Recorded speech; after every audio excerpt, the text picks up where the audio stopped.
पाप कर्म दंड को भी काट सकता है। अभी तक जिस भी संत व महापुरुष से मिले उन्होंने यही बताया कि पाप कर्म फल भोगने से ही समाप्त होगा। वो प्रभु कौन है जो पाप कर्म को काट देता है, वो काल के बंधन से छुड़वा देता है। उसका क्या नाम है, पूजा की विधि क्या है? कृपया अवश्य सुनिए जगत गुरु तत्वदर्शी संत रामपाल जी महाराज के अमृत वचन। प्रत्येक धर्म के प्रत्येक पुण्यकर्मी प्राणी को प्रत्येक धर्म का इतिहास आपके रूबरू कर दिया जो आज तक वो धर्म गुरु आपको नहीं दिखा पाए। तो उस आधार से उस सिख बच्चे ने ला के मुझे दी है। कहने लगा जी मैं 2 बार और लाया था, आप तक पहुंच नहीं पाई, वो वहीं रख ली गई, मगर स्पेशल मंगवाई मैंने। तो इसमें भी वो 5 नामों का संकेत है जो दास आपको देता। और गुरु ग्रंथ साहिब में जो 5 नाम धुनकार धुन, ये इन 5 नामों की ही धुन इस शरीर में सुन रही है, उसका जिक्र है, ना कि सतलोक सचखंड वाली का। ये छोटी सी पत्रिका है, ये सारी 15-16 पृष्ठ इसके अंदर है, 16 पृष्ठ की है। देखिए इसका नाम है 35 अखरी। ये देखिए ये है साखी भाई लालो जी तेये ताप दी कथा 35 अखरी। और ये है नसीहत नामा। और ये कहां से छपी है, इसके बैक में है ये सारा डिटेल, ये देखिएगा, ये यहां से छपी है। ये है जवाहर सिंह पब्लिशर्स 119/3 गली कालान बाग जलियांवाला अमृतसर। अब इसके अंदर आपको दिखाते हैं, इसमें एक तो ये कथा है कि जो तेया ताप बोलते हैं ना, जो तीसरे दिन चढ़ता, उसके बारे में कोई कथा बता रखी है। जो तीसरे गद्दी निशीन हुए हैं रामदास जी, उनके बारे में कोई शक्ति का उनका ज्ञान दिया। फिर इस हम आपको दिखाते हैं, ये क्या बता, इसके ऊपर है 7 नंबर पृष्ठ पे, ये जो है ना, ये सतनाम है संकेत में, एक ओमकार, ये गुप्त रखा हुआ था, ये दूसरा मंत्र है, ये ओम मंत्र है। ये ओम है, एक ओम सतगुरु प्रसादी, ये 2 मंत्र का अक्षर है। ये 35 अखरी, ये इस प्रकार ऊड़ा ईड़ा आड़ा ईड़ी सस्सा, इस तरह के, इस आधार से क्या ओंकार सर्व प्रकाशी, कि ओंकार ओम ने तो सभी जानते हैं। और आत्म शुद्ध एक अविनाशी, आत्म शुद्ध माने परमात्मा, जैसे परमात्मा वो तो एक ही अविनाशी है। इस आगे फिर इसमें बताया है, ये देखो यहां इसके 8 पृष्ठ पे, इसमें जो तत्ता थत्था दद्दा धन यादि के बाद तारण गुरु बिना नहीं कोई, यानी गुरु के बिना कोई तार नहीं सकता, यानी गुरु की सच्चा गुरु मिला, सच्चे मंत्र दे जब तरह। फिर 9 पृष्ठ पे लिखा है कि धन गुरुदेव मुक्ति के दाते और नाना नेत वेद जस गाते, आपकी महिमा वेद भी बताते हैं। अब यहां देखियो 10 पृष्ठ पे, वासुदेव बिन और नहीं कोऊ, ये वासुदेव ये नहीं है कृष्ण, वासुदेव मन सर्वगतम ब्रह्म, सारी सृष्टि का पालनहार जिसकी प्रभुता सबके ऊपर है। वासुदेव बिन और नहीं कोऊ, नानक ओम सोहम आत्म सोऊ। ओहो, एक शब्द लिखा है, दोनों ये सतनाम लिखा है।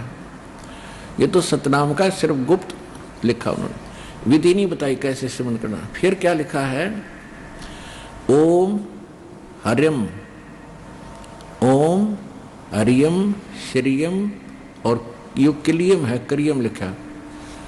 ये 5 नाम हैं और एक ये ऊपर बता दिया, ये 5 नाम थे वो। ओम, फिर देखो ओम हरियम है, ये हरियम हरम हरिम हरियम और श्रियम और क्रियम, ये किलियम है, और कई जगह लय को रे बोलते हैं। जैसे पलवल में, पलवल के आसपास के क्षेत्र के लोग पलवल को परवर बोलते हैं, परवर, और दलिये को दरिया बोलते हैं, दरिया, रे को दय बोलते हैं। तो ये इस आधार से करियम है। अब ये स्पष्ट हो गया। तो पुण्यात्मा दास को वो मूल ज्ञान प्राप्त है, और इस मूल ज्ञान को जिस दिन से दीक्षा देना शुरू किया उसी दिन से ये यही मंत्र दे रहा है, यही ज्ञान बता रहा है। आज सभी सहयोगी सदग्रंथ उन महापुरुषों के अमृतवाणी भी आज समर्थन दे रही हैं कि हम जो कर रहे हैं वो सही चल रहे हैं। ये ज्ञान अभी तक छुपाना अनिवार्य था। उन महापुरुषों को सख्त निर्देश थे भगवान के, और वो दृढ़ भगत थे, वो सच्चे भगत थे भगवान के। तो उन्होंने उस बात को दृढ़ता से पालन किया। नानक साहिब जी ने अपने पुत्रों को भी ये नाम नहीं बताए, केवल यही मंत्र बताए थे जो उन्होंने फिर आगे चल के छोड़ दिए, इस कारण से कि ये तो इन ब्रह्मा विष्णु महेश की पूजा ये हम नहीं करेंगे, ये पूजा नहीं है। यही बात बिगड़ रही है, क्योंकि हमें ज्ञान तो रहा ही नहीं। अब हमने किसी से उधार लोन ले रखा है, बैंक से ले रखा है या किसी और से ले रखा है। अब हम उसका टैक्स दे रहे हैं, उसकी मजदूरी कर रहे हैं। जैसे हम गवर्नमेंट से लोन ले लिया और उसका हम कर्जा उतारेंगे तो उसकी पूजा थोड़ी कर रहे हैं, तो हमारा कर्तव्य बना है। तो इसी प्रकार एक दूसरे शब्दों में, जैसे हमने जल प्राप्त करना है, जल प्राप्त करने के लिए हम जो प्रयत्न करेंगे वो पूजा नहीं है, वो तो साधना है, वो क्रिया है, वाटर है। और उसको पाने के लिए हम जो भी साधन अपनाते हैं, जैसे आपको प्रथम मंत्र दिया जाता है, प्रथम मंत्र की जब आपकी कमाई बन जाएगी, जब सेकंड मंत्र, द्वितीय मंत्र यानी सतनाम दिया जाता है।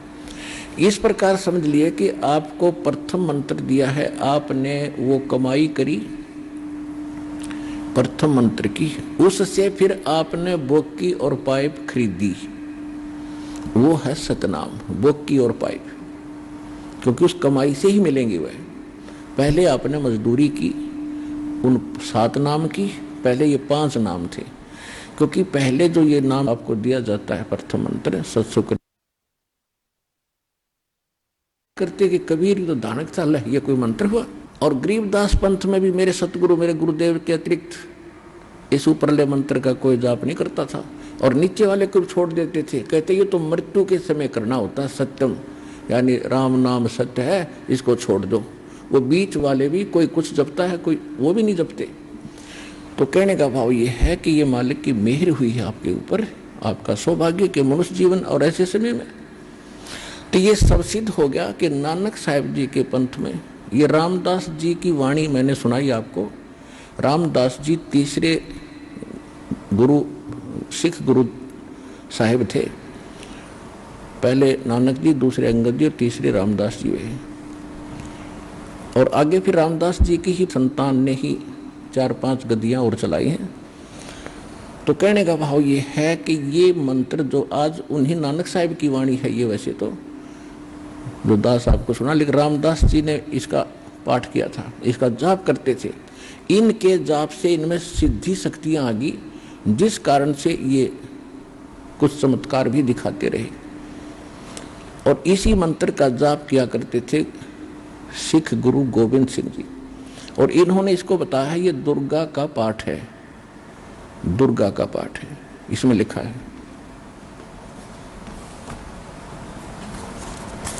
तो कहने का भाव ये है कि आपको दास ये सिद्ध करना चाहता है कि आप जो कर रहे हो वो मंत्र सही है, आप जो ज्ञान प्राप्त कर रहे हो वो ज्ञान सही है, इसके अतिरिक्त और कुछ नहीं है। इसको दुर्गा मंत्र कहा है इन्होंने, दुर्गा मंत्र। लेकिन ये दुर्गा मंत्र नहीं है, ये इसको जैसे हमने इसको ब्रह्म गायत्री मंत्र का एक नाम दिया है, क्योंकि ये ब्रह्म तक के ही साजंदे हैं, जितने इसमें ये 5 नाम थे, लेकिन फर्स्ट एंड लास्ट है ये परमात्मा का मंत्र है। तो कहने का भाव ये है पुण्यात्माओं, तो ये भी स्पष्ट हुआ कि जो मंत्र आप कर रहे हो ये सही है। जैसे इनकी हम साधना कर रहे हैं, इनकी पूजा नहीं कर रहे, इनकी साधना कर रहे हैं। साधना क्या है? पूज्य वस्तु को पाने के लिए किया गया प्रयत्न, वांछित वस्तु को प्राप्त करने के लिए, इष्ट वस्तु को प्राप्त करने के लिए किया जा रहा प्रयत्न, उसको साधना कहते हैं। साधना पूजा नहीं होती। अब जैसे सतनाम का जो 2 अक्षर का मंत्र है, ये प्रथम मंत्र तो आपको संसारिक लाभ देगा यहाँ के, क्योंकि हमारे ऊपर बहुत घना ऋण हो गया है और यहाँ के प्रबंधक हैं ये गिने चुने दुर्गा जी, ब्रह्मा जी, विष्णु जी, शिव जी, गणेश जी, और इन्हीं से हमें प्राप्त होता है और इनका कर्जा हमारे ऊपर हो गया है। इस कर्ज को उतारने के लिए, स्वदेश जाने के लिए हमने इनसे ऋण मुक्त होना पड़ेगा। तो ये जो मंत्र आपके दिए जाएंगे ये इनको विशेष प्रभावित करते हैं। ये विवश है इसके प्रतिफल तुरंत देने के लिए। जैसे कई बार आपको उदाहरण देता है दास के, जैसे भैंसे को आप भैंसा भैंसा कहते रहो वो नहीं सुनता है, और उसका एक कोड वर्ड है, विशेष मूल मंत्र है। उसको एक बार कर दे हुर्र, वो ऐसे देखेगा, और दूसरी बार कर दिया तो उधर भाग भी लेगा वो। तो ये वो मंत्र हैं हुर्र वाले, समझ लो। इन मंत्रों के जाप करने से, जब सही ढंग से आप जाप करोगे श्रद्धा से, ये सतर्क हो जाते हैं और ये विवश हो जाते हैं, खींचे आते हैं। जैसे आपने देखा कई गारुड़ सर्प को दूर से बुला लेते हैं अपने बीन व्यान बगा बजा के, मंत्र मंत्र बोल के। तो ये वो मूल मंत्र है, अजब मंत्र है, गजब मंत्र है जो आपको प्राप्त है। आपको क्योंकि इजीली प्राप्त हो रही है इसलिए इसकी वैल्यू कम लग रही है, लेकिन आज तक किसी को छींट नहीं लगी इन मंत्रों की, और भक्ति करके भी वो उनका जीवन निरर्थक रहा। तो अब इनकी कीमत समझना, इनको संभाल कर रखना। तो मूल मंत्र ये है कि हम इन मंत्रों का जाप करेंगे, हमारे पुण्य इनके पास डिपॉजिट होंगे, फिर आपको ये इस जीवन का सुख देना शुरू करेंगे इस मंत्र से। और प्रथम बार जो भक्त आते हैं उनको परमात्मा अपने कोटे से पुण्य देता है, इस दास के माध्यम से, आशीर्वाद के माध्यम से। तो उनसे आपको तुरंत राहत मिलती है। उसके बाद फिर आपको पैरों पर खड़ा होने के लिए ये साधना या मजदूरी बताई जाती है कि अब अपनी कमाई करो और अपने भंडार भरो भक्ति के। तो प्रथम मंत्र जब आप जाप करते हो उसके बाद आपको सतनाम दिया जाता है। सतनाम ये 2 अक्षर का है। ये भले ही इन मंत्रों में है, लेकिन इन मंत्रों का जैसे जड़ी होती है, जड़ी, उन जड़ियों को 5 का योग कर दिया जाता है तो उनका गुण अन्य होता है। और जब उन जड़ियों का 2 का योग करके खिलाई जाती है तो वही कुछ अन्य लाभ देती है। तो इसी प्रकार ये भ्रमित ना होना, क्योंकि जो भ्रमित गुरु लोग हैं वो तुम्हें भ्रमित कर सकते हैं। क्योंकि एक बार एक ऐसे नकली गुरु बच्चों के कहने से, शिष्यों के कहने से आ गया, उसने दीक्षा भी ले ली। वो मेरे से विवाद कर रहा था कि ये कौन से मंत्र हैं, सतनाम भी वही है, पहले वाले मंत्र भी उन्हीं में से दे रहे हो। मैंने कहा कि आप भगत ही नहीं हो जो सतनाम प्राप्त करके विवाद कर रहे हो। ये मंत्र प्राप्त करने से पहले का विषय था, और अब आपको अविश्वास है तो आप भक्त नहीं हो, आपकी भक्ति समाप्त होगी है। जब पहले गुरु को तभी बनाना चाहिए जब पूरी तरह संतुष्ट हो जाओ कि सचमुच जो ये कह रहे सारी सच्ची है। क्योंकि साची एक तो वर्बली होया करे, यहाँ तो प्रमाणित है, सदग्रंथों से आपके रूबरू किया जा रहा है, महापुरुषों के जो है प्रमाण दिए जा रहे हैं कि उन्होंने ये भक्ति की, उन्होंने ये भक्ति की, उन्होंने ये भक्ति की, जिनको आप मोक्ष प्राप्त मानते हो, और उसके बाद ऐसा करे। तो वो उन बच्चों को भ्रमित कर रहा होगा जो उनके पूर्व के शिष्य थे। तो आप सभी को एक सामूहिक संकेत दिया जाता है कि ऐसे लोगों को आप स्वयं ही निपटो, उनको उत्तर दो जो दास आपको बता रहा है। तो इसी प्रकार ये वही मंत्र, फिर उन महापुरुषों ने यही जाप किए। फिर एक तो परमात्मा और परमात्मा की विशेषात्मा जो बता रही है वो फाइनल है। अगर हमें अपनी बुद्धि सही होती तो आज से पहले हम जान लेते इनको, आने की आवश्यकता क्या थी आपको। तो यहाँ आए हो तो दास जो बोले उन्हें फाइनल समझ लेना, प्रमाणित समझ लेना, कति रजिस्ट्री कैसे समझ लेना। आज आपको बताए हैं प्रथम मंत्र से कुछ इस 35 अक्षरी पंजाबी भाषा की थी। इसमें से आपको वो 500 मंत्र दिखा दिए। और ये नानक साहिब की वाणी है। नानक साहिब जी के लगभग 200 वर्ष सतलोक गमन के बाद ये संग्रह की गई थी उनकी वाणी कहीं कहीं से। तो उसके बाद भी कुछ वाणियां रह गई थी, तो उन महापुरुषों ने बाद में अलग से छपवा ली। और इसको गुरु ग्रंथ साहिब में इसलिए भी नहीं रखा होगा कि ये तो उन्हीं ब्रह्मा विष्णु महेश के मंत्र हैं, इनको छोड़ दो। इसी प्रकार आज ये आपके रूबरू कर दिया दास ने। और दास पहले भी कहा करता था कि ये 5 नाम जब जाप करा करते नानक साहब, और यही बताया करते थे, लेकिन सतनाम उन्होंने किसी को नहीं बताया। अब जो प्रसंग चल रहा है कि प्रथम मंत्र, ये इनकी पूजा नहीं है, ये तो हम मजदूरी करके और इनका ऋण उतार रहे हैं। जैसे आपने लोन ले रखा है या आपके ऊपर कोई बिजली का बिल ज़्यादा है, कनेक्शन कट गया, आप भर नहीं सके, टेलीफोन का बिल नहीं भर सके, कनेक्शन कट गया, तो सुविधाएं समाप्त हुई। उन सुविधाओं को पुनः प्राप्त कराया जाता है। एक गुरु जो है परमात्मा का कृपा पात्र आपका गारंटर बनता है, आपका गारंटर बनता है, जमानती बनता है। और इन ब्रह्मा विष्णु महेश के सामने जाकर कहता है इनके कनेक्शन चालू करो, ये आपका टैक्स किस्तों में देंगे। तो ये तुरंत चालू कर देते उस गारंटर को बीच में आने से। तो यहाँ आते ही आपके वो कनेक्शन चालू हो जाते हैं। आप मजदूरी करते रहिए, आपको संसारिक सुख भी होंगे, उनका कर्ज भी साथ उतरेगा। फिर उनके पास डिपॉजिट होंगे तो वही फिर आपको सुविधाएं ये देना शुरू करेंगे, वो देंगे वर्क डन। और इसके अतिरिक्त परमात्मा आपको अपने कोटे से पहले आपकी कुछ उनके खाते में जमा कराते हैं। वो मशीन है सार नाम सार शब्द, वो मशीन है। वो मशीन को फिर लगा करके हैंडपंप को, उसकी भी फिर मेहनत करनी है, मजदूरी करनी है, उसको भी पूजा करनी है, सिमरन करना है, उसका जाप करना, उसको हिलाना है, तब वो पूज्य वस्तु प्राप्त होगी जो हमारा इष्ट था। तो ये है proper way of worship, proper method of worship and complete solution. पूर्ण मोक्ष के लिए, पूर्ण आत्म कल्याण के लिए ये मंत्र हैं जो दास के अतिरिक्त विश्व में किसी के पास ना थे और ना आगे आके, तो मतलब खत्म हो गया।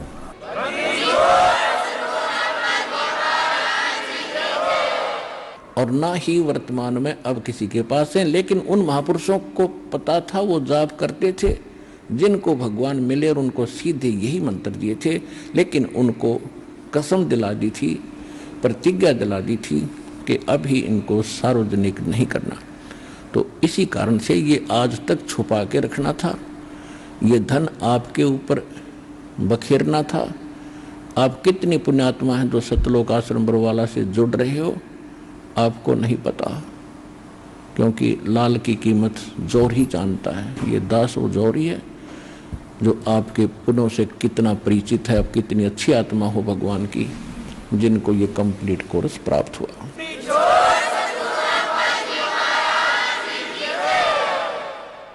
तो हम उसी प्रसंग पर आते हैं।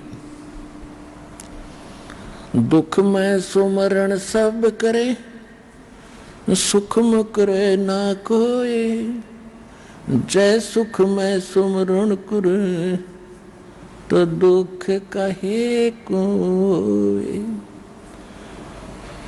अब सुमरण करे किसका?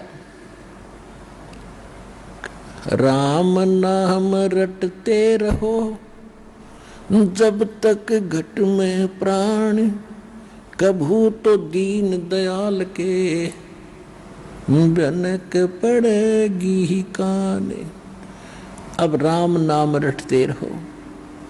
अब देखो परमात्मा की इस वाणी को हम कहाँ सेट करा करते कि श्री रामचंद्र पुत्र दशरथ अयोध्या के राजा।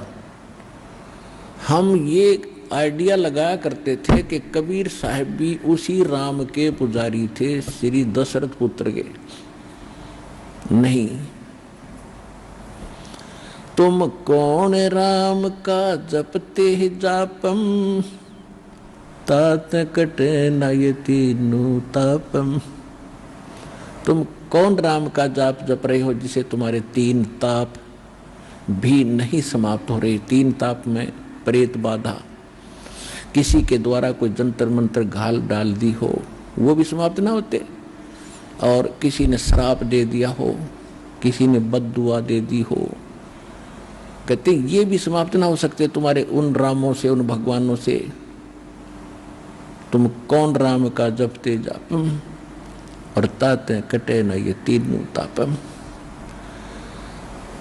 अब परमात्मा धर्मदास साहिब जी, क्योंकि वो भी वैष्णव संप्रदाय से हिंदू धर्म के पुजारी थे और श्री कृष्ण जी के, श्री विष्णु जी के विशेष पुजारी थे, शंकर जी की भी साधना वो साथ साथ किया करते थे, जैसे हम सभी करते हैं हिंदू धर्म में जन्मे प्राणी।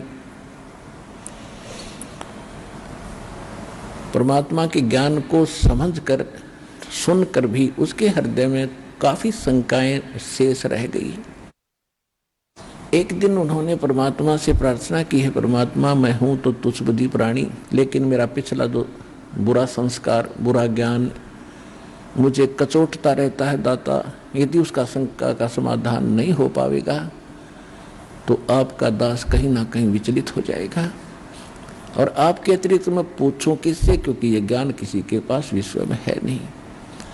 इसलिए मुझे रह रहकर आपसे अर्ज करनी पड़ती है कि जैसे श्री कृष्ण जी अर्थात विष्णु अवतार श्री कृष्ण जी ने राजा मोरध्वज के पुत्र ताम्रध्वज को आरे से कटवा दिया था, वो मर गया था, मृत्यु को प्राप्त हो गया था, और वो फिर जीवित कर दिया भगवान। अब ये बुद्धि काम नहीं कर रही, क्या उनमें शक्ति नहीं थी? परमात्मा समझ गए कि काल तो अभी इसके बैठा है बुद्धि के अंदर। परमात्मा ने कहा बेटा बहुत अच्छी बात है कि शंका का समाधान करवा ही लेना चाहिए, अन्यथा फिर ये बहुत हानिकारक हो जाता है। अब सुन ले बात। वही श्री कृष्ण जी महाभारत के युद्ध में, जिसमें अभिमन्यु की मृत्यु चक्रव्यूह में हो गई थी, पांडवों का इकलौता पुत्र था, श्री कृष्ण जी का सगा भांजा सुभद्रा पुत्र अभिमन्यु था, जो श्री अर्जुन के ब्याही थी सुभद्रा, और उस अभिमन्यु को श्री कृष्ण जीवित नहीं कर सका। तब कहाँ गई थी बेटा वह शक्ति उस तेरे भगवान की? हमारी कितनी बुद्धि थी, फेल हो गया। हाँ यह बात तो आपकी सही है जी, उस समय तो घना जरूरी था उसको जीवित करना। सुभद्रा रोए, 5 पांडव रोए, 5 पांडवों का कुल नाश हो रहा था, और आप बात कर रहे हो क्या उनमें शक्ति नहीं थी? अब आप बता दे धर्मदास, उसमें शक्ति थी कि नहीं थी? वो जरूरी था, वो तो मृत्यु जीवित नहीं कर सका, और वो जाकर ताम्रध्वज का पुत्र कटवा के वहां को भी जा करी उसने, वहां क्यों ना किया? करबद्ध होकर कहा धर्मदास जी ने, दाता आपकी लीला आप ही जानो, ये भी समाधान आप ही करोगे। तब परमेश्वर ने कहा कि ताम्रध्वज की आयु शेष थी बेटा, अरे ये तो छोटे मोटे परमात्मा की भक्ति करके साधु संत करके दिखाते ड्रामा। अभिमन्यु को जीवित करता जब मानते उसको शक्ति है उसके अंदर, क्योंकि अभिमन्यु की आयु शेष नहीं थी, वो प्रारब्ध उतना ही था उसका। तो ये कोई ना संस्कार बदल सकते हैं, ना आयु बढ़ा सकते, ना घटा सकते। और ये छोटे मोटे जंतर मंतर तो आम संत कर देता बेटा। धर्मदास चरणों में गिर गया, बहुत बुरी तरह रोया दाता, ऐसा गजब का ज्ञान आपका, ऐसे प्रमाण दाता हम मूर्ख भूले बैठे थे। तो वो समर्थ कौन है? क्योंकि जब तब तक परमात्मा ने उसको सचखंड नहीं दिखाया था, तो तब ये कहते कि मैं हूं, तो फिर वो मुरझा जाता, क्योंकि हम परमात्मा को निराकार मान रहे थे। चाहे कृष्ण के पुजारी थे, चाहे विष्णु के पुजारी थे, मूर्ति साथ रखते थे, और फिर भी चर्चा होती थी क्या करते हो, समाधि लगाते हो? कहाँ लगाता हूँ। भगवान देखा, भगवान थोड़ा ही दिखता हो तो निराकार है, उसका प्रकाश देखा जाता। ऐसी अकल थी हमारी भक्ति में। विष्णु जी कौन है फिर? जब भगवान निराकार है तो उसकी मूर्ति सामने। ऐसा फ्यूज ज्ञान था हमारा। तो इसलिए परमात्मा ने उसको सचखंड ले जा करके उसे परिचित कराया, सतलोक ले जाकर वापस छोड़ा। जब चरणों में गिर गए, परमात्मा आप ही हो दोनों ठोर, लेकिन वहां आपका इतना नूर है, इतना तेज है शरीर का, जहां वहां देख के आया हूं मालिक, यहाँ क्यों छुपा रखा है? कहने लगी उस नूर में यदि मैं यहाँ आ जाऊं तो तुम्हारी चरम दृष्टि देख नहीं सकती, वहां तो तुम दिव्य दृष्टि से देख रहे थे मेरे को। तेरे शरीर वहां नहीं था, तेरी आत्मा साथ थी, सूक्ष्म शरीर। वहां जाकर तुझे दूसरा शरीर दिया गया जिसके अंदर दिव्य दृष्टि काम करती है, चरम दृष्टि नहीं है। और दूसरे ये निरंजन यहाँ पागल हो जा जब मैं उसी रूप में आ जाऊं, मैं तो छुपा बैठा हूं, इसको भी नहीं पता ये भगवान है। आज तक कोई कबीर साहब को परमात्मा उदाहरण काशी वाले को सोच सकता है कि कबीर और दुल्हा भगवान है? सपना भी नहीं था। आज तो 100 प्रमाण देकर दास ने भगवान को भगवान सिद्ध किया आपके सामने कि ये है भगवान। गीता बतावे, वेद बतावे, आंखों देखा संत बतावे, जब हृदय में स्वीकार किया कि कबीर इज गॉड।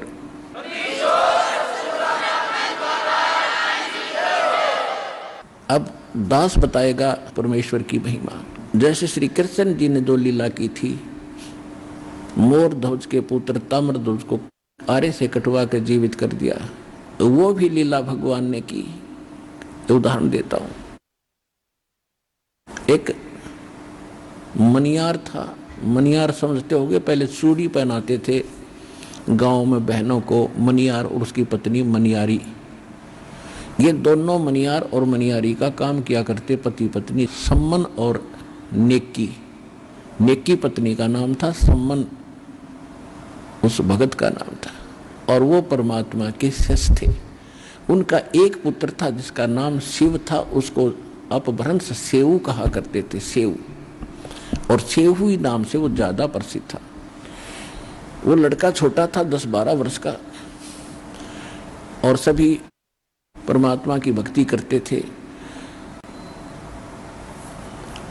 सम्मन और नेकी जहां भी जाते थे चूड़ी पहनाते थे, बहनें इकट्ठी हो जाती थी, उनको अपने गुरुदेव की महिमा सुनाया करते थे कि हमारे गुरुदेव जी स्वयं परमात्मा आए हैं, उन्होंने ऐसे ऐसे लीला की है कि सिकंदर लोधी राजा को जलन का रोग था, वो कहीं भी स्वस्थ नहीं हो रहा था। सब काजी और मुल्लाओं और पीरों ने सभी जंतर मंत्र कर लिए थे, भारतवर्ष के सभी सुप्रसिद्ध वैद्यों ने दवाई दे करके अपनी कोशिश कर ली थी, हिंदू धर्म के ऋषि महर्षि साधु संतों से भी दुआएं मांग ली थी, आशीर्वाद ले लिए थे, और हमारे गुरुदेव जी ने आशीर्वाद मात्र से सिकंदर लोधी राजा दिल्ली के बादशाह का जलन का रोग स्वस्थ कर दिया था। वो स्वस्थ कर दिया था, नाश कर दिया उसका रोग। और सिकंदर लोधी ने, अब थोड़ी सी कथा ये भी सुना देता हूं। सिकंदर लोधी को जलन का रोग हो गया था, इतना भयंकर रोग था कि उसने सब जगह जंतर मंतर करा के फेल हो लिया था, अंतिम सांस गिना था। मुसलमान तो मानते नहीं नेक्स्ट जीवन, हिंदुओं के ऋषियों ने संतों ने बता दिया था कि महाराज ये आपके पिछले जन्म का पाप है, ये तो भोगना ही पड़ेगा, आपके प्रारब्ध में लिखा। अब उसने कोई चारा था नहीं, अंतिम उस रोग को लिए हुए जी रहा था, ना कुछ खा रहा था ना पी रहा था। किसी ने आकर उसको बता दिया कि बनारस के अंदर एक संत है और कबीर नाम है उनका,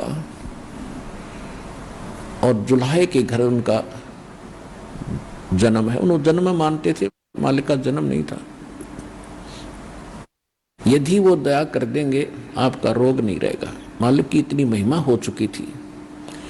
कहते मरता क्या नहीं करता कि भी चल अंतिम एक और ट्राई कर लेता हूं। अंगरक्षक लेकर 500-600 हज़ार हाथी पर सवार होकर बनारस पहुंच गए। बनारस के राजा थे वीर देव सिंह बघेल, हिंदू राजा थे, और वो भी परमेश्वर कबीर जी के शिष्य हो चुके थे। उनकी पावर, शक्ति और चमत्कार देख के जब सिकंदर लोधी वहां पहुंचा तो वीर सिंह से प्रार्थना की कि यहाँ कोई काशी में कबीर नाम का कोई जुल्हे के घर कोई संत है, और मैं बहुत दुखी हूँ वीर सिंह, मुझे कहीं से भी राहत प्राप्त नहीं हो रही, अंतिम सांस गिन रहा हूँ। वो कोई है, आप जानते हो उसको? नहीं तो पता कराओ और उसको बुलाओ। क्योंकि वीर देव सिंह बघेल मालिक के ज्ञान से और शक्ति से परिचित था, और उधर से दिल्ली का सम्राट और वो छोटा राजा एक नरेश अक्षेत्रीय, उस सम्राट के सामने वो नो नहीं कर सकता, यस ही करना पड़ता है। तो उसने एक तरकीब से बात की कि महाराज जो आपका हुक्म वही होगा, लेकिन वो संत परम संत हैं, मैं उनको खूब जानता हूँ, और उन्होंने रजा कर दी तो आपका रोग नहीं रहेगा। तो कहा जल्दी बुला के ला, देर ना कर, मैं तो एक एक सांस गिन रहा हूँ, दुख से बहुत पीड़ित हूँ, आग लगी पड़ी है पूरे शरीर में।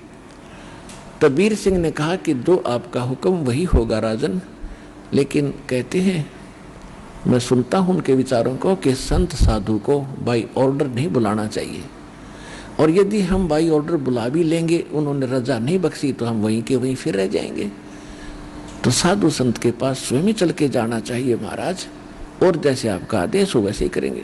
वो तो मरा पड़ा था कि नहीं, फिर तो मैं ही चलूंगा। अब शाम का समय हो गया था। वीर देव सिंह को मालूम था कि शाम के समय परमात्मा कबीर जी, स्वामी रामानंद जी पंडित जी के आश्रम में गंगा घाट के किनारे आते हैं, शाम ने आरती वहीं करते हैं। और रामानंद जी को परमात्मा सचखंड लेकर गए थे। जब पंडित जी मान्या था तो सतलोक में देख लिया था भगवान को, और जब कहा था दो ठोड़ है, एक तू भया एक से दो, और गरीबदासम कारणे तुम आए हो मगजो। तो रामानंद जी को परमात्मा ने एक प्रतिज्ञा दिला दी थी कि इस परंपरा का निर्वाह करने के लिए, आने वाले समय में गुरु शिष्य का नाता बनाए रखने के लिए, अनिवार्यता सिद्ध करने के लिए आप मेरे गुरु बने रहोगे, लेकिन मंत्र जाप ऐसे करोगे जो मैं बताऊंगा। तो वो रामानंद जी आंखों देखने के बाद बिल्कुल रो पड़े थे कि ये अपराध मुझसे होगा नहीं। परमात्मा बोले मेरा आदेश समझ लो, नहीं तो आने वाले समय में ये नकली लोग कहा करेंगे कबीर जी ने कौन सा गुरु बनाया था, गुरु की आवश्यकता ही नहीं है, ये दाव लग जाएगा काल का। तो रामानंद जी विवश होकर के उनके इस बात को माना था। तो रामानंद जी एज ए गुरु और शिष्य का केवल निर्वाह कर रहा था, उसको आत्मा से पता था ये शिष्य नहीं भगवान है। अब शाम के समय वीर सिंह बघेल, काशी नरेश और भारतवर्ष का सम्राट, दिल्ली का बादशाह, उस समय भारत बहुत बड़ा था। अफगानिस्तान, बलोचिस्तान, पूर्वी और पश्चिमी पाकिस्तान, इराक, ईरान तक ये भारत एक ही था, और दिल्ली का बादशाह सबका कंट्रोलर होता था। छोटे छोटे नरेश ऐसे छोटे छोटे बना रखे थे, वो सब उसके अधीन थे। दिल्ली का बादशाह और सिकंदर लोधी और साथ में वीर देव सिंह बघेल, ये दोनों चल पड़े आश्रम की ओर। कबीर साहब तब तक पहुंचे नहीं थे उस रामानंद जी के आश्रम में। तो वीर देव सिंह को मालूम था कि रामानंद जी मुसलमानों से नफरत करते हैं, और मैं कहूँगा तो ये मेरे से नाराज हो जाएंगे। गेट पर जाकर द्वार पर खड़े हो गए कि राजन यहाँ खड़े हो जाओ।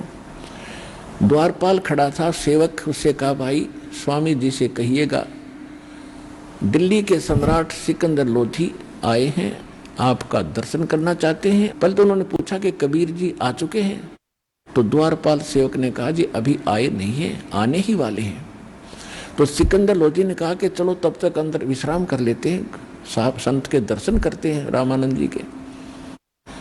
तो वीर देव सिंह बघेल ने कहा कि रुक जाओ, यहाँ का नियम है, पहले आज्ञा लेनी पड़ेगी महात्मा जी से।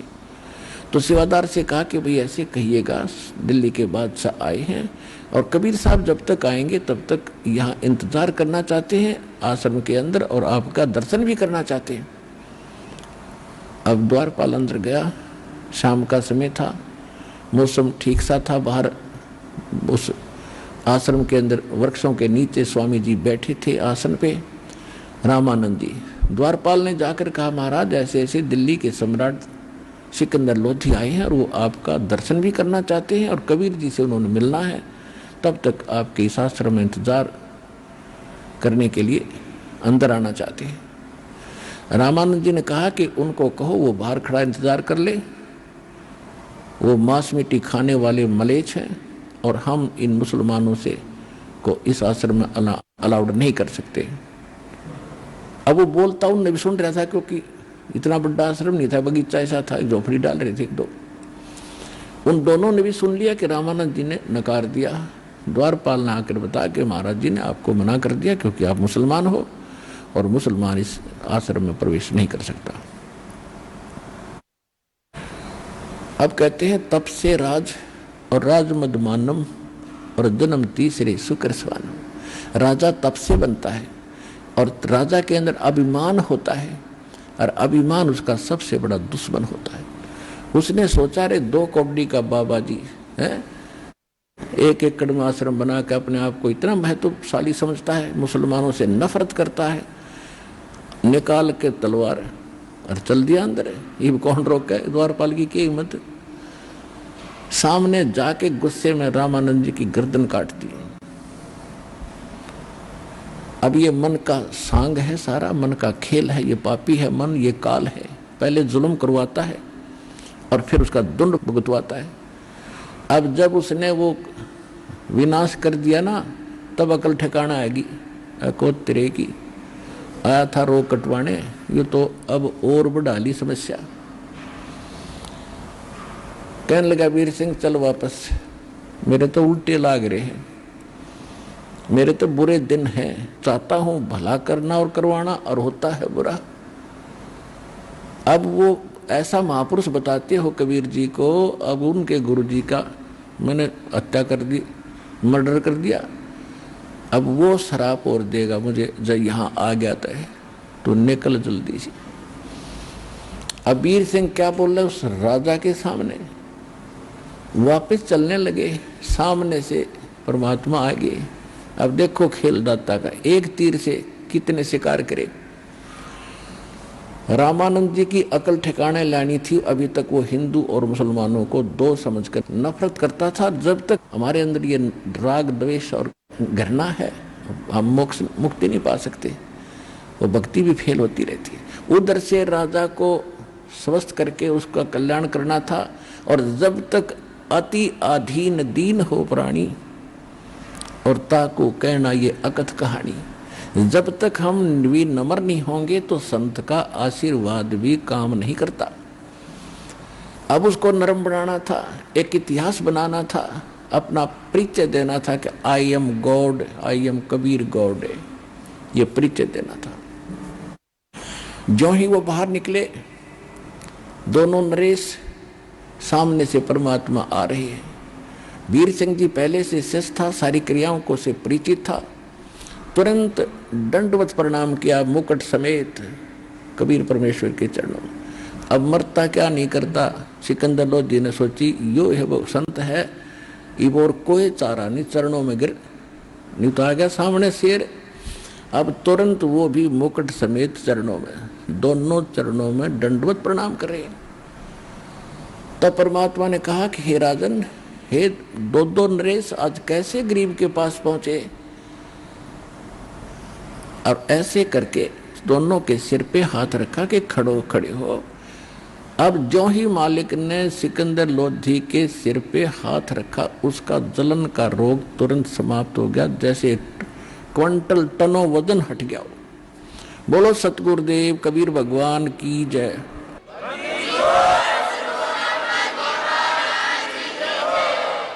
अब वीर सिंह तो खड़ा हो लिया, सिकंदर ना उठे, क्योंकि उसको पता लगे तो अल्लाहू अकबर है, ये तो खुद भगवान आए हैं। ओए होए, आशीर्वाद से सब रोग नाश, ऐसा स्वस्थ शरीर हल्का फुल्का हो गया।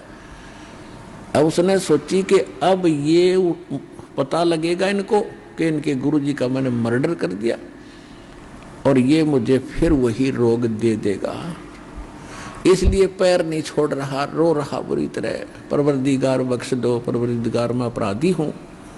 और एक बात और है कि संत चला जाता है, ये मन बकवादी है, सारे ऊट पटांग काम ये मन करवाता है, आत्मा को दबा के रखता है। संत के पास आने से मन पीछे हो जाता है, वो डरता भूत है ये, और आत्मा उभर जाती है। आत्मा तो निर्मल है, दयावान है, चाहे वो कोई भी कसाई भी क्यों ना है। तो वहां मन हट गया, आत्मा उभर के आएगी सिकंदर लोधी की। और कहता है परवरदिगार मैं अपराधी आदमी हूं, मैंने बहुत जुल्म कर दिया, ऐसा घिनौना अपराध कर दिया कि अक्षम्य नहीं है, आप मुझे माफ नहीं करोगे, मुझे क्षमा कर दो परवरदिगार। परमात्मा बोले भाई कोई बात नहीं, क्या हो गया, नहीं तो सारा संसार ही गलतियों का पुतला है, संत के पास आते हैं तो बुराइयां छुड़ाई जाती हैं। आप परमात्मा अंतर्यामी जाने थे वो तो सारी, कि नहीं महाराज मैंने बहुत जुल्म कर दिया, आप अक्षमा नहीं कर सकते, आप अक्षमा कर दो मुझे। परमात्मा बोले जो भी तूने कुछ भी कर दिया, उठ रो ना बुरी तरह, और अक्षमा कर दिया। कि महाराज मैंने वो सारी कथा बता दी कि मैं इतना दुष्ट हूँ, मैंने याचना की आपके गुरुदेव जी से कुछ समय अंदर विश्राम करने की, आपके इंतजार के लिए। उन्होंने अभद्र तरीके से मुझे बुरे शब्द कहे, मुझसे सहन नहीं हुए कि ये राक्षस हैं जो मांस खाते हैं, मलेच्छ हैं, मुसलमानों को इस आश्रम में आना अलाउड नहीं है। तो मेरे अंदर युवराज का कीड़ा उठ गया और मेरे पर रुका नहीं गया, और मैंने आपके गुरु जी की हत्या कर दी तलवार से, मुझे माफ कर दो। फिर गिर गया चरणों में। परमात्मा बोले खड़ा हो, कोई बात नहीं। ये तो उसकी आयु इतनी थी, स्वामी रामानंद जी की आयु इतनी थी। उस समय स्वामी रामानंद जी लगभग 125 वर्ष के हो चुके थे, 125 वर्ष के, और 104 वर्ष की आयु में परमात्मा मिले थे उनको। तो परमात्मा ने कहा कि इसकी आयु इतनी थी और आपसे ही इसकी मृत्यु होनी थी, इसमें ना तेरा दोष है ना उनका दोष है, आप चलो, और लेकिन एक काम करो, मेरे साथ वापस चलो। परमात्मा ने कहा कि अपना काम बताओ, किस लिए आए थे? कि जिस काम के लिए आया था वो तो आपने आशीर्वाद मात्र से ठीक कर दिया। मैं बहुत दिनों से दुखी था, मेरे हाहाकार मची थी, आग लगी थी रोम रोम में, और दाता आपके आशीर्वाद से मैं स्वस्थ हो गया। अब मेरा एक काम और बढ़ गया, हे परमात्मा उसको भी दया करो, क्षमा करो। तो परमात्मा बोले कि चलो आप ऐसे मत जाना, नहीं तो हिंदू समाज बहुत बुरा समझेगा और हो सकता उपद्रव भी हो जाए। आप अंतिम संस्कार करो, मैं संभालूंगा इन सबको, कहूंगा कि भाई ये तो होना ही था और ऐसे ऐसे गलती हो भी गई थी, आदर सत्कार तो सभी का होना चाहिए। तो राजा ने सोचा भी ठीक है, तो अंदर चले गए दोनों। तो जितने भी 10-5 वहाँ शिष्य रहते थे रामानंद जी के, वो कबीर साहब आगे थे, उनको देखकर भागे आए कि कबीर जी सिकंदर ने गुरु जी का मर्डर कर दिया। परमात्मा बोले ऐसी बात नहीं बोलते, संत मरते हैं कभी? अरे भले आदमी, तुमने फिर देख जाना क्या भगवान को और संत को, ये मरते हैं, ये कभी नहीं मरते। और कौन किसको मारता है, ये संस्कार अपने प्रारब्ध भोगना होता है सबको। उनको ऐसा करे थे, इतने में सिकंदर लोधी और वीर सिंह पीछे आ गए। वो फिर सुन हो गए, क्यों तो फिर आ गया भाई सिकंदर लोधी, फिर आ गया। वो तो चुप हो गए, कत्ती एक साइड में खड़े हो गए। तो परमात्मा ने स्वामी रामानंद जी के जो 2 भाग हो गए थे, गर्दन अलग और धड़ अलग पड़ी थी दूर दूर, और कपड़ा डाल रखा था, वहां खून रक्त का सरवाह हो गया था। अब परमात्मा कबीर साहब ने दंडवत प्रणाम किया चरणों की ओर उस स्वामी रामानंद जी के मृतक शरीर को, और चरण पकड़ के कहा गुरुदेव उठो, संध्या आरती का समय हो गया है, और उठो, देखो दिल्ली के बादशाह और काशी नरेश आपके दर्शनार्थ आए हैं। इतना ही कहा था, वो गर्दन दूर से उठकर रामानंद जी के गर्दन पर लगी, निशान भी नहीं था और जीवित हो गया। बोलो सतगुरु कबीर भगवान की जय।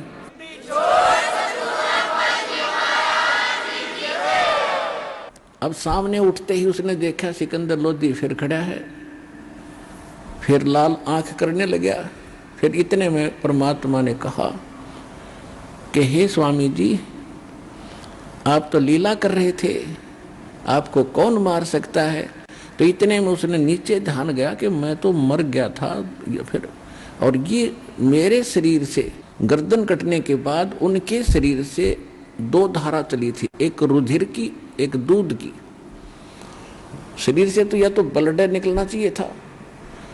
तो स्वामी रामानंद जी ने उस भगवान कबीर साहब से पूछा कि हे परवरदिगार,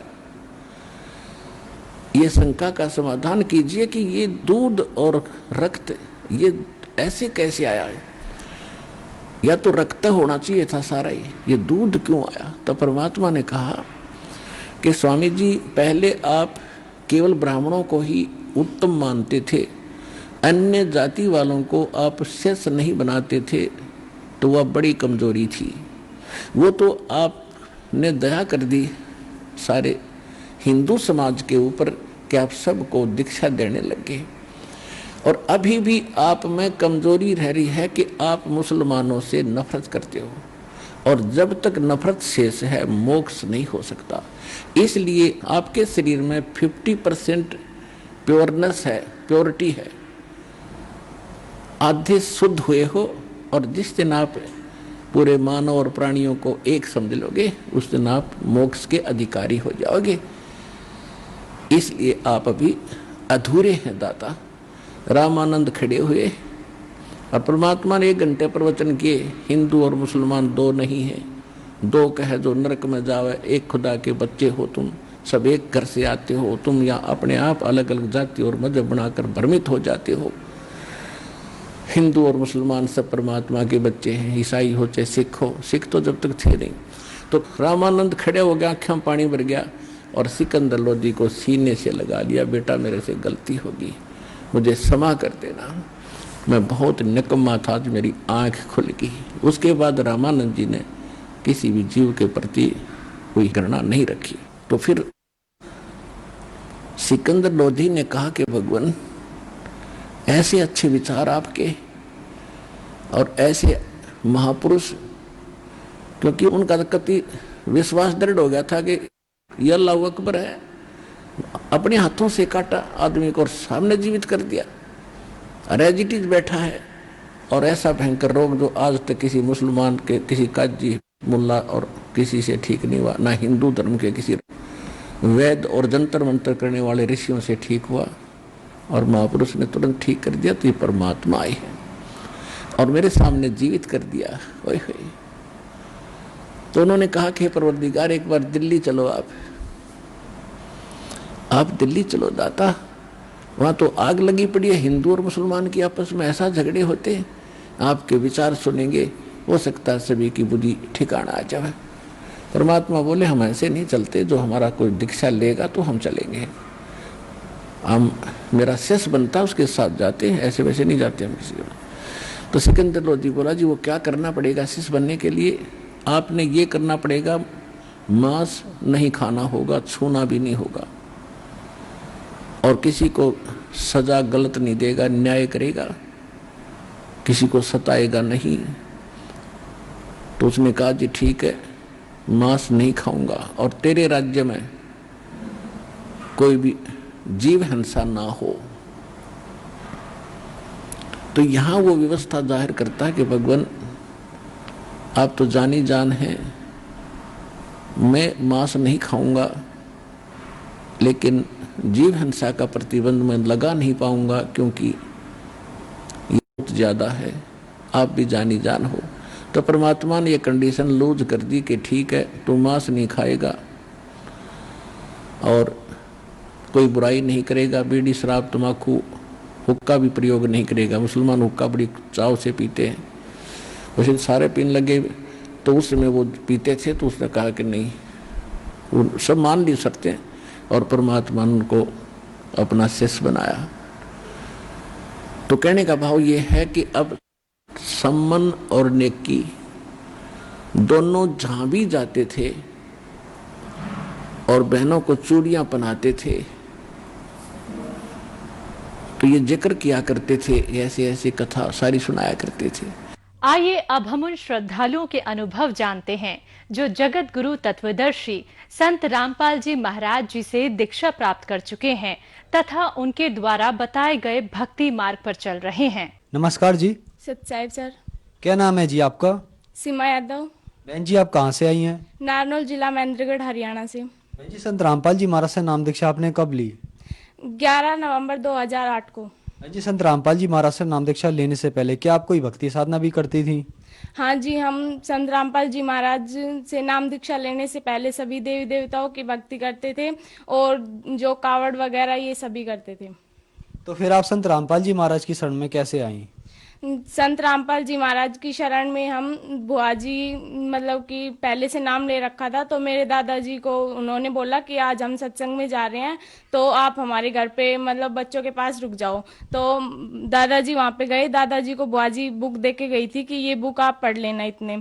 तो दादाजी ने वो बुक पढ़ी और ज्ञान समझ में आ गया और दादाजी ने नाम दीक्षा ली संत रामपाल जी महाराज जी से। उसके बाद मेरी मम्मी और पापा जी ने ले लिया, उसके बाद हम लोगों को दिलवाया। संत रामपाल जी महाराज से नाम दीक्षा लेने के बाद क्या आपको कोई लाभ भी प्राप्त हुए? हाँ जी, संत रामपाल जी महाराज जी से नाम लेने के बाद हमें बहुत सारे लाभ हुए। जैसे सबसे बड़ा लाभ तो हमें मोक्ष की प्राप्ति हुई। उसके बाद मेरे पापा जी बहुत ज़्यादा शराब पीते थे, घर की आर्थिक स्थिति बहुत ही खराब थी। यहाँ तक कि इतनी शराब पीते थे कि जब मेरा भाई पैदा हुआ तो 6 दिन तक तो घर पे भी नहीं आए थे मेरे पापा जी। और इसके अलावा शराब पीने के कारण मेरे पापा की रीढ़ की हड्डी टूट गई थी, तो बिल्कुल मतलब चल भी नहीं सकते थे। तो गुरुजी संत रामपाल जी महाराज के कारण पापा बिल्कुल सही हो गए, शराब भी छोड़ दी पापा ने। उसके अलावा घर में मतलब बहुत सारे पैसे बढ़े, मम्मा ने जहाँ पैसे रख रखे थे उससे एक्स्ट्रा पैसे मिले मम्मा को। उसके बाद गुरुजी मेरे को सतलोक लेके गए। जब मैं भिवानी आश्रम में गई थी तो गुरुजी फिर मेरे पास आए, परमात्मा कबीर साहिब, तो वो बोले कि बेटा सतलोक चलेगी? मैं बोली हाँ गुरुजी सतलोक चलूंगी। गुरुजी आए और फिर मेरे को सतलोक लेके गए। मैं जगी रही थी, सो नहीं रही थी, मेरे को एक सपना सा लगा वो, और फिर गुरुजी लेके गए। फिर वहां पे गुरुजी ने मेरा घर दिखाया। गुरुजी बोले बेटा आपकी भक्ति पूरी होने के बाद आप यहाँ पे आओगे। और फिर वहां पे बहुत सारा मतलब बहुत ही सुंदर नजारा था। इतनी रोशनी थी कि 16 करोड़ सूर्य लगा दे तो भी इतनी रोशनी नहीं हो सकती यहाँ पे। और वहां पे बहुत मतलब बड़े बड़े फल वगैरह के पेड़ थे। तो वहां पे एक मतलब बहुत बड़ा पेड़ था, वहां पे बहुत मोटा आम लग रहा था। तो मैं सोची तोड़ के खा लूं, फिर मैंने नहीं खाया।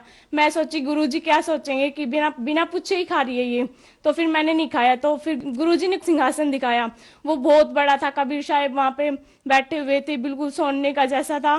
फिर गुरुजी मेरे को लेके आए नीचे, तो गुरुजी ने मेरे को चूरमे का प्रसाद दिया। मेरे को ये भी नहीं पता गुरुजी कहाँ से लेके आए थे चूरमे का प्रसाद और कहाँ से वो आया। तो गुरुजी ने मेरे को दिया और फिर मैं नीचे आई तो मैं चिल्लाने लग गई जोर जोर से कि गुरुजी आए हैं, गुरुजी दर्शन कर लो गुरुजी के। तो गुरुजी ने बोला कि नहीं बेटा चुप, किसी को नहीं बताना। तो मैं चुप हो गई। गुरुजी ने मेरे को प्रसाद दिया, मैंने गुरुजी को खुद के हाथों से प्रसाद खिलाया चूरमे का। वो चूरमा इतना था कि हाथों से बिल्कुल घी टपकने लग रहा था नीचे। फिर मैंने गुरुजी को खिलाया। उसके बाद मैं मतलब मेरे पास जो बैठे थे बुआ जी की लड़की थी, तो मैंने उसको खिलाया। तो गुरुजी बोले नहीं बेटा किसी को नहीं खिलाना, ये आपके लिए है। मैं बोली ठीक है गुरुजी। तो फिर मैं दोबारा चिल्लाने लगी कि गुरुजी आए हैं, दर्शन कर लो, गुरुजी आए हैं। तो गुरुजी इतनी देर में अंतर्ध्यान हो गए और फिर मैं रोने लग गई जोर जोर से। मैंने चूरमे का प्रसाद खाया। फिर मैंने जो मेरी भाजी की लड़की मेरे पास लेटी हुई थी, मैंने उसको भी खिलाया। उसके अलावा मेरे पापा जी का बहुत बड़ा एक्सीडेंट हुआ था। आगे ट्रोला था बहुत बड़ा और पापा पीछे ट्रैक्टर पे थे, तो वो उसके अंदर जाके बिल्कुल ठुक गया और पापा के बिल्कुल खरोच भी नहीं आई संत रामपाल जी महाराज की दया से। और इसके अलावा मेरे भाई पैदा हुआ तभी से इतना बीमार रहता था कि वो एक दिन घर पे रहता था तो 2 दिन डॉक्टर के पास ही रहता था, इतना ज्यादा बीमार था। तो संत रामपाल जी महाराज की दया से वो भी ठीक हो गया। और इसके अलावा मेरी सिस्टर है, उसके गले में प्रॉब्लम थी बहुत बड़ी कि ना तो वो सांस ले सकती थी और ना कुछ खा पी सकती थी, कुछ भी उसके नीचे नहीं जाता था। तो यहाँ पे डॉक्टर को दिखाया तो वो बोले कि जयपुर चेक करवाओ इसको। फिर जयपुर चेक करवाया, जयपुर वाले बोले यहाँ पे नहीं होगा, आप गुड़गांव लेके जाओ।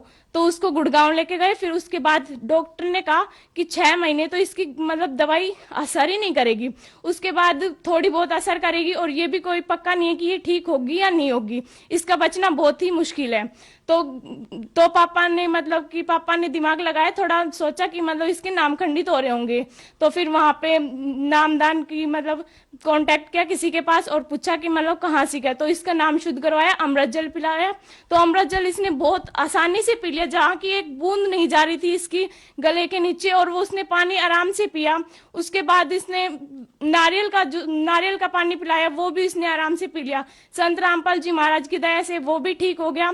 मैं बहुत तेज बीमार हो गई थी और मतलब मेरे को ये नहीं पता चलता था कि मेरे क्या होता है क्या नहीं होता। मैं मतलब स्कूल में पढ़ रही हूँ, बेंच पे बैठी हूँ तो मैं बेहोश होकर होके गिर जाती थी वहां पे, और घर पे पैड़े में हूँ तो पैड़े में गिर जाती थी। जहां भी हूँ मेरे को कुछ नहीं पता चलता था मेरे साथ क्या होता है क्या नहीं होता। मैं बहुत ज्यादा बीमार हो गई थी, तो पहले नारनौल के डॉक्टर ने दिखाया, तो उन्होंने कहा कि भाई तू सोचती ज्यादा है, तो इसका कोई इलाज नहीं है। तो उन्होंने मेरे को दिन में 6 तो इंजेक्शन देते थे वो, और दवा बहुत। तो मैंने डॉक्टर को कहा नहीं मैं दवा नहीं लूंगी इतनी सारी, आप इंजेक्शन दे दो। फिर उसके बाद उन्होंने कहा नहीं दवा तो लेनी पड़ेगी, वैसे आप कैसे ठीक हो सकते हो। तो फिर पापा बोले नहीं भाई इसका यहाँ पे इलाज नहीं हो सकता, ये यहाँ पे थोड़ा बहुत भी असर नहीं है, इसको जैसे थी वैसे ही है, कुछ ज्यादा ही बीमार हो रही है, मतलब पहले चल सकती थी अब ये चल भी नहीं सकती है बिल्कुल। तो पापा जयपुर लेके गए, जयपुर वाले डॉक्टर ने भी कहा कि भाई ये सोचती ज्यादा है या फिर मतलब कोई बात है जो ये किसी को नहीं बताना चाह रही। मैं बोली नहीं ऐसी कोई बात नहीं है। तो मैंने परमात्मा से कहा परमात्मा आप ही ठीक कर सकते हो, संत रामपाल जी महाराज। तो गुरुजी ने फिर मैं सोची नाम खंडित हो रहे होंगे किसी कारण से, तो फिर मैंने नाम शुद्ध करवाए और पहले से बहुत ठीक है बीमारी, और डॉक्टरों की वजह से कुछ नहीं, संत रामपाल जी महाराज ने ठीक किया है मेरे को। इसके अलावा बहुत सारे लाभ मिले हमें। मेरी जो सिस्टर थी उसकी अभी रमैनी हुई है परमात्मा की दया से, बिना दहेज उसकी रमैनी हुई है। रमैनी शादी को बोलते हैं, जो शादी होती है वैसे हमारे रमैनी गुरुजी की रमैनी करते हैं। तो वहां पे ना तो दहेज लिया जाता, ना ही बैंड बाजा, कुछ भी नहीं होता, बिल्कुल सिंपल शादी होती है। संत रामपाल जी महाराज से नाम दीक्षा लेने के बाद आपको बहुत सारे लाभ प्राप्त हुए, तो जो दर्शक आज आपको देख रहे हैं आप उन्हें क्या संदेश देना चाहेंगी? उन्हें मैं संदेश तो क्या देना चाहती हूँ, पर मैं उनसे प्रार्थना कर सकती हूँ कि परमात्मा आए हुए हैं संत रामपाल जी महाराज, उनसे उनकी भक्ति समझो, बुक्स पढ़ो, बहुत सारी बुक है, या फिर टीवी चैनल पे बहुत सारे चैनल पे सत्संग आते हैं, उनके सत्संग सुनो और अपनी मोक्ष प्राप्ति करवाओ। संत रामपाल जी महाराज से नाम दीक्षा कैसे प्राप्त की जा सकती है?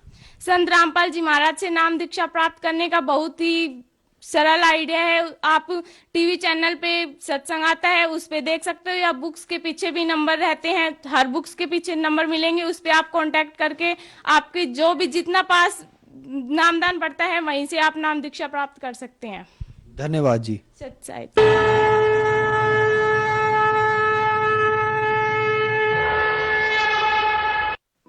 आप सुन रहे थे जगत गुरु तत्वदर्शी संत रामपाल जी महाराज के मंगल प्रवचन। अधिक जानकारी के लिए संपर्क करें 8222-880-541 8222-880-542 8222-880-543 8222